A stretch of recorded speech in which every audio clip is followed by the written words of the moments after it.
알아두면 쓸모있는 에너지 분야 주요 이슈를 쏙쏙 모아 쉽고 재미있게 브리핑해드립니다. 에너지 브리핑, 지금 바로 시작합니다. 정부가 재생에너지를 기반으로 한 아리백 산업단지 조성에 본격적으로 나섭니다. 산업통상자원부가 아리백 산단 조성 방안 마련을 위한 관계부처 합동 태스크포스를 출범하고 1차 회의를 개최했다고 밝혔습니다. 이번 태스크포스는 대통령 주재 수석 보좌관 회의에서 아리백 산업단지를 새 정부의 핵심 산업정책 과제로 보고한 데 따른 조치인데요. 아리백 산업단지는 지역의 풍부한 재생에너지를 활용해 기업을 유치하고 에너지 전환과 지역 균형 발전을 동시에 이루겠다는 전략이 반영된 새로운 개념의 산업정책입니다. 회의에는 산업부를 포함해 국무조정실, 기획재정부, 국토교통부, 환경부, 농림축산식품부, 해양수산부, 교육부, 문화체육관광부 등 관계부처 실국장급이 참석해 논의에 힘을 보탰는데요. 이날 참석자들은 아리백 산업단지의 성공적인 조성을 위해 재생에너지 인프라 구축, 기업 유치와 정주 여건 조성, 산단 개발 및 기반시설 확보 등 각 부처가 맡은 과제를 구체화해 추진하기로 했습니다. 특히 첨단 기업 유치를 위한 원칙적 규제 제로 환경, 매력적인 교육, 정주 조건, 강력한 전교금 인하 방안 등 실질적인 인센티브 마련에도 집중할 계획입니다. 정부는 연내에 아리백 산업단지 조성 방안과 특별법 제정안을 마련하는 것을 목표로 산업부와 국토부 공동 주관하에 격주로 정례 회의를 이어간다는 방침입니다. 아리백 산업단지가 지역 균형 발전과 재생에너지 전환은 물론 산업정책의 새로운 흐름을 여는 출발점이 되길 기대해봅니다. 재생에너지 확대와 기후위기 대응이라는 글로벌 정책 속에서도 천연가스가 여전히 안정적인 자원으로서 중심축을 유지하고 있습니다.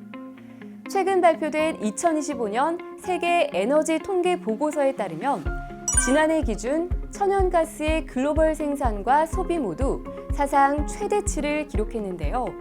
특히 액화 천연가스 수출도 빠르게 늘고 있는 것으로 나타났습니다.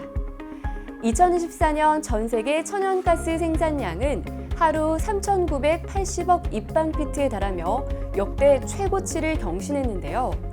이 가운데 4분의 1에 해당하는 약 1,000억 입방피트를 미국이 차지하면서 세계 천연가스 공급을 주도하고 있는 상황입니다. 셰일가스를 기반으로 독립적인 공급망을 구축한 미국은 생산, 소비, 수출에서 모두 높은 수준을 유지하고 있는데요. 중국과 이란, 카타르도 각각 자국 내 생산량을 꾸준히 늘려가며 천연가스 시장에서의 존재감을 키워가고 있습니다. 반면 러시아는 제재 여파와 지정학적 변수로 과거 수준을 회복하지 못하고 있습니다. 소비 측면에서는 아시아 시장의 부상이 두드러졌습니다.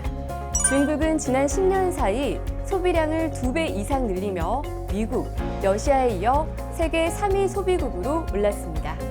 이외에도 인도와 방글라데시 등 남아시아 및 동남아시아 국가들도 수요가 빠르게 확대되는 추세입니다. LNG 시장에서는 미국이 세계 최대 수출국으로 부상하며 세계 1위 LNG 수출국에 올랐으며 카타르와 호주가 뒤를 이었습니다. 한국, 일본, 중국 등 아시아 국가는 여전히 LNG 최대 수요처로 재생에너지 가널성을 보완할 자원으로서 전략적 역할도 커지고 있습니다. 보고서는 천연가스가 저탄소 전환과 경제성이라는 두 가지 균형을 잡을 수 있는 유연한 자원으로서 여전히 중요한 역할을 할 것이라고 진단했는데요. 향후 규제, 인프라, 지정학 리스크 등에 대응하기 위해 수소 혼합 연료화나 FSRU와 같은 기술 접목도 중요해질 것으로 보입니다. 천연가스는 앞으로도 세계 에너지 구조 재편과 저탄소 경제 이행 과정에서 핵심적인 자원으로 기능할 것으로 전망됩니다. 유럽이 재생에너지 중심의 전력체제로 빠르게 전환하면서 에너지 저장 기술이 핵심 인프라로 부상하고 있습니다. 유럽 에너지 저장 협회에 따르면 올해 유럽의 에너지 저장 설치 용량은 89기가와트로 사상 최고치를 기록했는데요. 배터리 가격 하락과 정책 지원 확대, 재생에너지 확대에 따른 저장 수요 증가 등이 복합적으로 작용한 결과로 분석됩니다. 저장 장치는 단순히 전기를 모아두는 것을 넘어 수요가 집중되는 시간대에 전력을 방출해 전력망 부담을 줄이고 전압 품질이나 정전 예방 등 그리드 안정화에도 큰 역할을 하고 있는데요. 특히 산업용 장기 저장, 주택용 단기 저장 등 다양한 니즈에 맞춘 기술이 등장하면서 에너지 저장 시장의 기술 스펙트럼도 빠르게 확장되고 있습니다. 최근 주목받는 트렌드 중 하나는 태양광, 풍력 등 재생에너지 발전소와 저장 장치의 공동 배치인데요. 이는 감축을 줄이고 낮은 전기요금 시간대에 전기를 저장해 가격이 오를 때 공급함으로써 수익성을 높이는 전략으로 활용되고 있습니다. 현재는 배터리 기반 저장 시스템이 빠르게 늘고 있으며 2026년쯤이면 기존의 양수 수력 발전을 넘어설 것으로 보인다는 전망도 나왔습니다. 다만 국가별 허가나 연결 지연, 네트워크 요구 문제 등 제도적 장벽은 여전히 과제로 남아 있습니다. 이에 따라 저장의 특성을 반영한 제도 개선이 절실하다는 목소리도 커지고 있는데요. 유럽 에너지 저장 협회는 앞으로 저장 기술이 산업 전력 수요와 연결되면서 시장의 또 다른 성장 동력이 될 것으로 내다보고 있습니다. 유럽의 에너지 저장 시장이 앞으로도 기술 발전과 정책적 뒷받침 속에 꾸준히 확장돼 나가길 기대해 봅니다. 누구나 성공을 꿈꾸죠.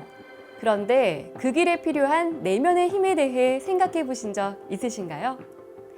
미국의 금융교육가 로버트 기요사키는 성공의 본질에 대해 이렇게 전했습니다. 크게 성공할 수 있는지 없는지는 강한 열망, 꿈의 크기, 그리고 실패를 극복하는 방법에 의해 정해집니다. 분명한 열망이 있는 사람은 어떤 방식으로든 길을 찾아내죠. 그리고 매일 마음속에 그려보며 간절히 바라는 큰 꿈은 비록 시간이 걸리더라도 결국 그곳에 도달하게 만든다고 합니다. 하지만 그 과정에서 중요한 건 실패를 어떻게 받아들이느냐인데요. 넘어졌다는 사실보다 그 후에 어떤 태도로 다시 일어서는지가 결국 성공의 깊이를 결정짓습니다. 오늘 당신이 했던 시도가 잠시 흔들렸더라도 괜찮습니다. 포기하지 않고 이어가는 그 마음, 그것만으로도 이미 충분한 전진을 이룬 셈이니까요. 그럼 에너지 브리핑은 여기서 마무리하겠습니다. 다음 시간에 또 만나요.